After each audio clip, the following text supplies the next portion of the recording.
হয়তো আমরা আজকে যে জায়গাটা, এটা হলো 15 নম্বর সেক্টর উত্তরা, একবারে পাশে কিন্তু মেট্রো রেল, এপাশে কিন্তু একটা নার্সারি আছে। নার্সারির নাম হলো মায়ের দোয়া নার্সারি।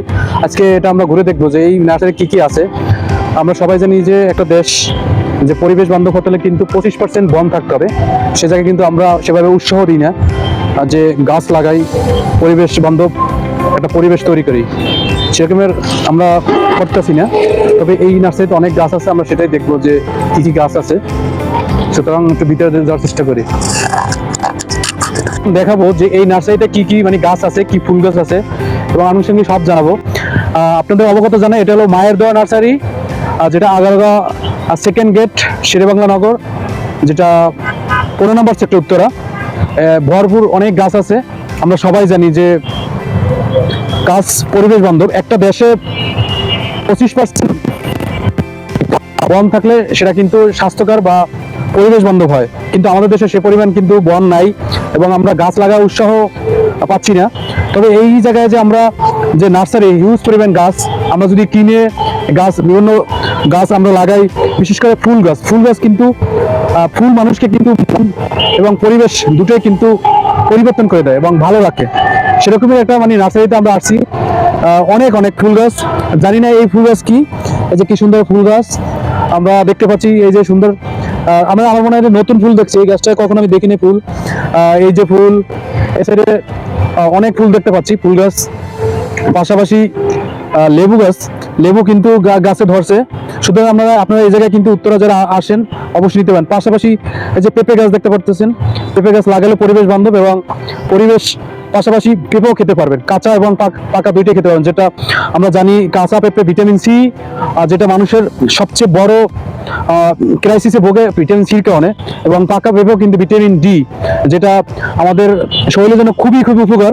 সুতরাং আমরা গাছ লাগাবো এবং পাশাপাশি পরিবেশ বাঁচাবো। এখানে অনেক গাছ আছে, দেখে শেষ করা যাবে না।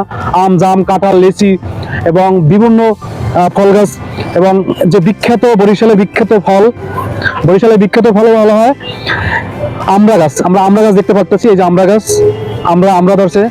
এপাশে অনেক অনেক গাছ আছে, এপাশে আমও কিন্তু আছে, যেটা আমাদের এখন জ্যৈষ্ঠ মাস শেষ হয়ে গেছে, এখন বৈশাখ মাস, যে আমাদের সবচেয়ে যে এখন যদি সিজনাল ফল থাকে সেটা হলো আম এবং কাঁঠাল। আমরা দেখতে পাচ্ছি এই যে কলমে এই আম গাছে কিন্তু আম হয়েছে।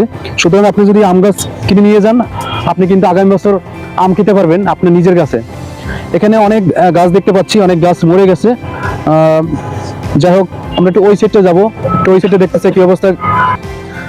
এখানে দেখতে পাচ্ছেন মানে ফুলের সমারোহ, যে ফুল কত রকমের এবং কত সুন্দর, আপনি ফিজিক্যালি না আসলে আপনি বুঝতে পারবেন না কি পরিমাণ ফুল গাছ এবং কত রকমের ফুল গাছ, দেখতেও কি অপূর্ব সুন্দর।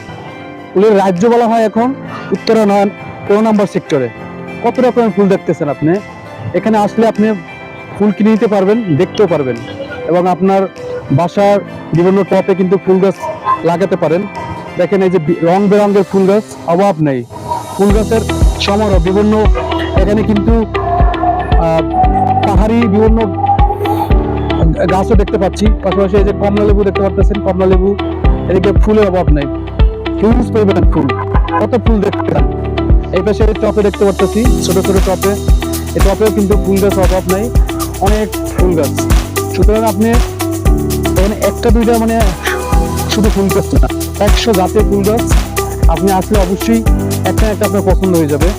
আমরা এই যে দেখতে পাচ্ছি, এটাকে কি নাম আমি ভুলে গেছি, কিন্তু এটা কিন্তু গ্রামে আমরা দেখতে পাই, আনাচে কানাচে হয়ে থাকে, কিন্তু এটাও কিন্তু শহরে সেভাবে নার্সারিং করে কিন্তু ফুলের মতনই টপ তৈরি করে কিন্তু লাগানো হয়েছে। আর এই গাছটা কি অবশ্যই কমেন্ট করে জানাবেন, এটা কি গাছ এবং এটা কি ফল, অবশ্যই কমেন্ট করে জানাতে ভুলবেন না। সুতরাং আবারও বলি, এটা হলো 15 নম্বর সেক্টর, একবারে উত্তরখানের কাছেই। আপনারা অবশ্যই আসবেন, এখানে আরো অনেক নার্সারি আছে। আপনারা কিন্তু ফুল গাছ বা বিভিন্ন ফলের গাছ, বিভিন্ন আরো অনেক গাছ আছে, কিনে নিতে পারেন।